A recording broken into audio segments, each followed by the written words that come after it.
welcome to another episode of In the Library of Graphic Literature with your host, Wallace Ryan. And Luna. Yay! And Sir Thunderpaws. Himself right here. Lupo. As a guest. Our guest. Certainly has the biggest paws of any cat I've ever seen. You can hear him walking past you at night. And of course, we have another guest appearance from Lili. Yay!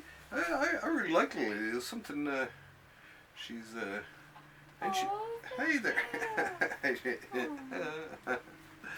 She really does it. She's become a valued member of the cast. Right? Now, of course, you'll notice that she's shoeless here, so, I couldn't find the shoes for her. Yeah, so this is what we have for today. Yeah. Now, if you want to contribute money for us in the campaign to get shoes for Lili, feel free. We are not a charity. We are not a charity, so it'll be going to buying us, I don't know, food, I guess, and more dolls. Yes. So, we actually have one cool toy here that we picked up. Jeez, where did we get that? Was that previous? We got it off the bat previously. Okay. And it was, I can't remember how much it was, but it was nice and cheap. It was, Batman's in there, from the one we opened last time. Yeah. There he, ooh. Show people. There he is inside there. It's missing a lot of the rockets and like things that shoot out of it. I don't know, they're supposed to be things, but like everything else is still there. So, yay! And and he fits in there, even though we don't. It was a bit of a struggle. Yeah, but still he fits pretty good. And geez, it was only like $3, wasn't it? I think something like that. Yeah, it was like dirt cheap. Yeah, so had to have it. So even just as a great little prop, I love it and love the color, of course. And so does Lili, as you can tell. And there's the. I actually have this one here, but that's the one from the other week there. I just have it here for general junk on the table. So, yeah. I want to keep this again. We have 1, 2, 3, 4 books this week. 2 about barbarians, and 1 about terror, and 1 about swamp things. So the first one up is Conan the Barbarian. Yay! Now this, this is volume 7. I don't have volume 6 yet, but Dennis is getting it for me. Very pricey. Yeah, there's 3 volumes left in this set. Thank God. I can't wait for it to end, right? Because these are like $100 a piece. What if they come out with more? What's that? What if they come out with more? Well, this is no, just for this series alone. This series will end because this is the original Marvel run from the 70s to the late 80s, I think it was something like that. And then Dark Horse took over doing the Conan comics for a few years. But Marvel got it back, and now they're reprinting all their old comics. So these are all the comics from the, these are all 60s, 70s, 80s. I'll tell you exactly when this is. This is, we're up to 80, 84, 85. So these are from 85. Well, it's up to 1985? Yeah. So these are up to volume 7, so 3 more. So it ran about 200 something issues. Cool. And then there's another one, the Savage Sword of Conan, which was the same hero but more adult versions of the same adventures, right? Could have nudity and all that kind of stuff in it, right? But it's all your standard barbarian and magic comics and all that. With the slashy and the smacky whammy. Yeah, and the stabby. But the looky, the steers. And most of this, I think, is done by one guy too, if I'm not correct. John Buscema, Big John, they called him. It's funny. I'd read in an interview when they were talking to him, and he'd been in comics for years. He's dead now, and this was one of the few things he remembered doing in his career. They asked him about, what this Avengers comic you did or this that you did. He couldn't remember them. But he liked doing this comic for some reason. I don't know what it is, but he's kind of a cool artist.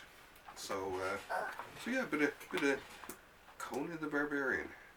And usually with Conan too, but especially back in those days, the art was usually pretty good on it, right? Ooh. And speaking of barbarians, this is Kull the Destroyer. Now, he was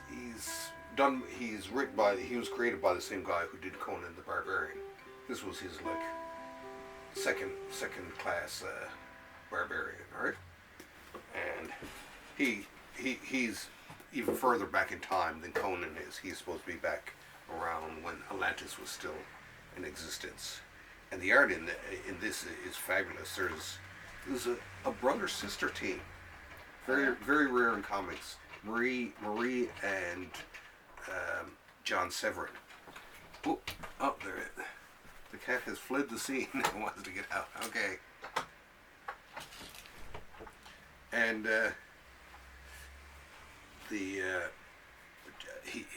she did the pencils and all that, and he did the he did the inks and all that.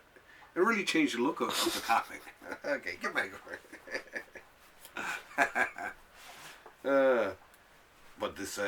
But once again, stabby, magic. The usual barbarian type of stuff, right? But the art in this is very good. I like the art. There's even some black and white stories mixed in with it. Oh, and this guy, this artist here, I like his stuff. You can really ink the heck out of it all. You can bring it up close and show me? Yes, I shall. Hey, why not? I should have done it with the other one, but hey. You might as well start reading it there, brother, while you're going through it. Pawn through, yes. Okay. Starts out with a lot of John Severin, John and Marie. I always loved John inking anyone, really, because I liked his style, and whenever he inked anyone, it made it look like his. But absolutely beautiful. And at the time, Conan the Barbarian was just new, and so the whole thing of barbarians and sword and sorcery were really hot at the time. So I guess they figured, hey, let's do his other barbarian superhero. So they went with Kull. It was, it was pretty good. Didn't get as big as Conan the Barbarian did, but the reason it did was because Arnold Schwarzenegger. Really? Yeah, Arnie did two Conan films. One late 70s, I think it was one in the 80s. Was it two in the 80s? Around the same time. But they were pretty good, but he was great as Conan. Because the guy was huge, right? And he has the kind of look of Conan, right? Kind of what I would look like if I had long hair and I was 7 foot tall and didn't look anything like I look like. So we were thinking that he might do a good Doctor Strange. Yeah. Shave off some of the red on the side. Yeah, and get a bit of the show a bit of the gray there. Yeah. But I'd have to grow a pencil mustache though, right? Like geez, where's it? I thought I was gonna be able to reach over and grab oh look right here. This is it. I'll need a mustache like that. A little. I thought I've seen one that way. Or I guess I could draw it on for just for that, just for one night. Just grow one and dye it. Yes. Yes. Okay. Even easier, actually.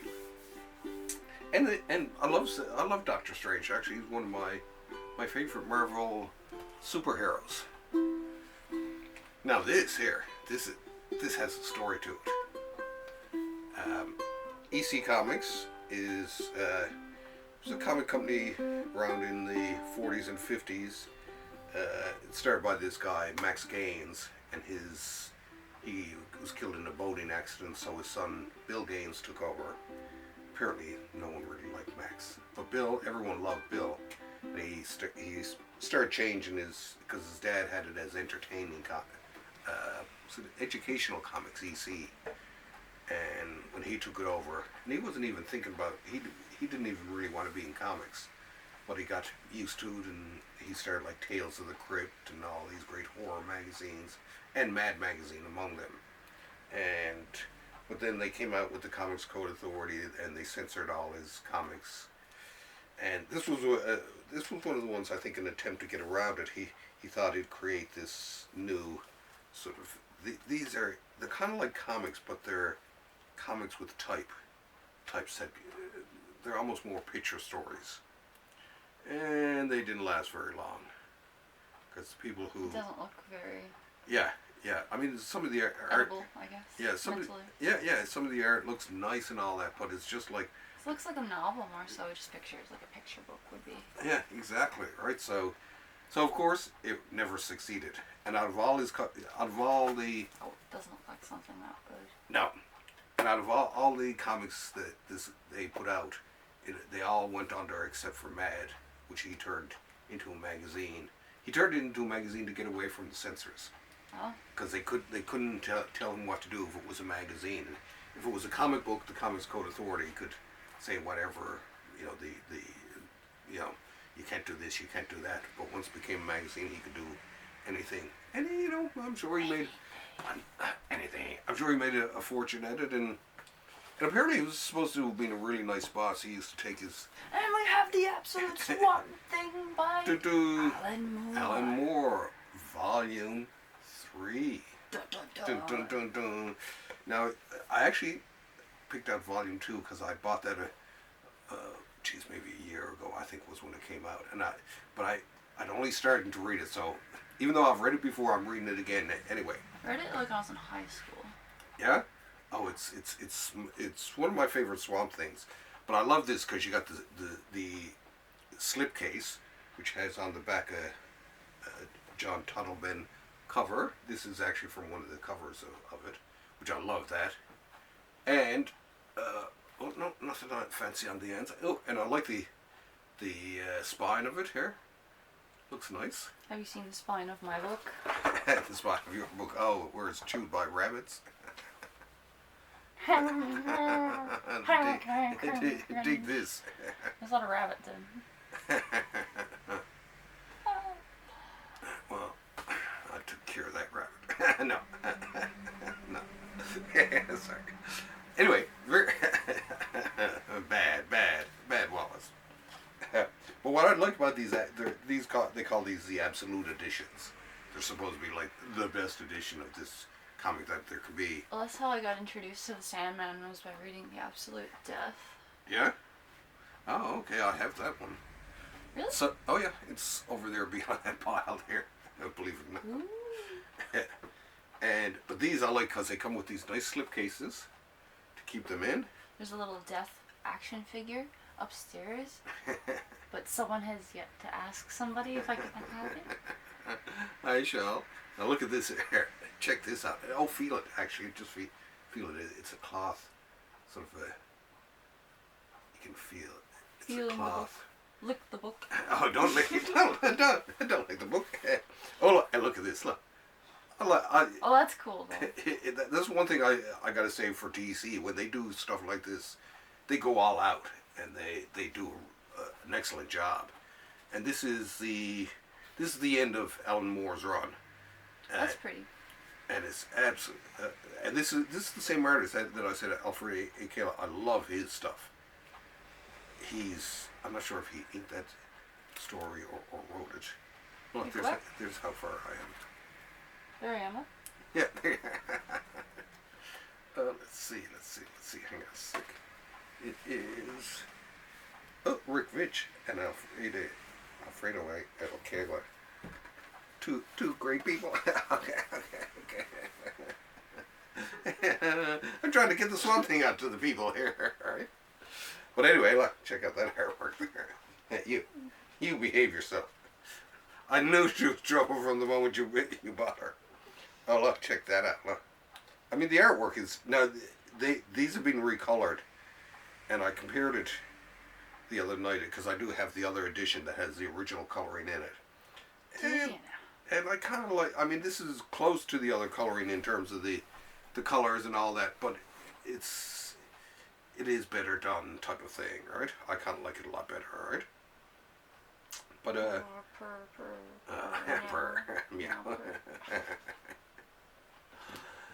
Anyway, great comics, great artwork, and who mainly did the artwork? Come on, I ain't that bad. Artwork by Rick Rich, John Tuttleman, Alfredo Akela, Steve Bissett, Tom Yates, and Al Williamson. So, absolutely. It's not going to work for that. No, it's not going to work. No. Let's save it for later, because I do. Me, though. Oh, no. Well, I was going to say it'll push it out of shape, but I've been using it on my melon head, so. But anyway, folks, have a look at this. I guess I should get up close and show it to them. Yeah. Ooh, there we go. Love the artwork throughout this whole series was great. And if there's one way to see it, it's in these absolute editions. As a matter of fact, my come on. My Sandman absolute editions are like some of my favorite comics. Well, it's because it's Sandman and because it's the best edition. Best edition ever. And oh geez, what's the next? I know some of the stuff I'm going to be doing the look at the new Doctor Strange that came out last week. I got to pick that up, so that'll be good. Oh, unfortunately for Thursday Comics this week, Dennis will not be here. No. So I assume you're going to join me for so you'll get to hear us now. Now we keep it kind of PG on this show, but on Thursday Comics we can. We do. I think so. Yeah, we more or less do. But you know, once we get on the podcast, on the radio, as I like to call it, then we can say whatever we want, right? That being said, check out. Oh, and for anyone here, I brought this up actually. Thinking of comics and all this. This is on the local level. This is a comic I do for the Newfoundland Quarterly, the oldest magazine in Canada, and they're historical comic tales that I do for them in black and white, and it's funny because this one is one that you model for. Oh, look, there I am. Yeah, it's one of the first ones you model for. I actually am in this one. Yeah, and that one there, look, that picture there is, I think, one of my favorites out of that. Well, this one does look really look. Sometimes I really nail it. But yeah, and so check it out. Yeah, you can get it by subscription too. And yes, and check out my Patreon account under Alphabet Comics if they want to help support everything we do here. And check out the Facebook group in the Library of Graphic Literature, and my typey, as you call it, Comics Positive. Typey. So, I guess, I don't know if they can hear the outside. It's snowing outside. And, it's nice and toasty warm here. It was nice yesterday. Yeah, I know. I got to go up to Signal Hill. It was beautiful out, yeah.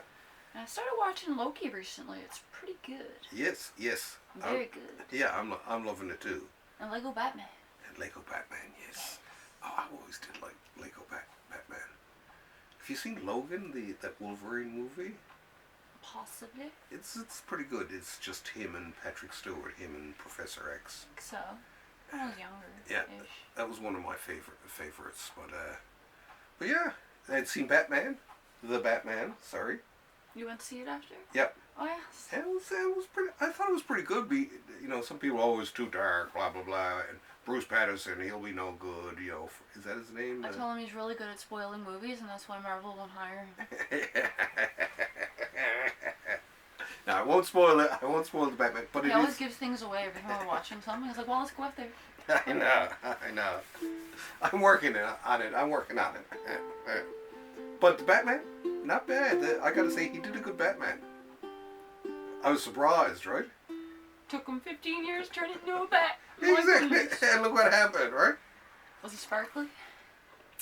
He was. He did sparkle in a Batman kind of way here, right? He did. He really did come alive. I thought he was, it was just like, wow, this guy. I could. Of all the Batmans, he sparkle. But he did. He was. Oh no, not sparkles. Now you're a vampire. I'm vampire. Yeah.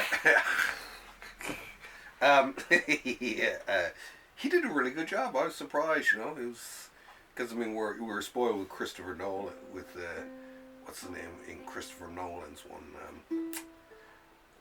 What's the actor's name? I'm killing myself here. From the Batman Begins, the 2000 Batman, Christian Bale. Very good, but one of the best Batmans. But I gotta say, this guy rates up there. I think he rates up there with the Batman, the animated series, Batman. Okay, on that note. Toodaloo. Toodaloo, thanks for having us over, and We'll see you next time. yes, yay! Check out our plant. Okay, music us on out of here.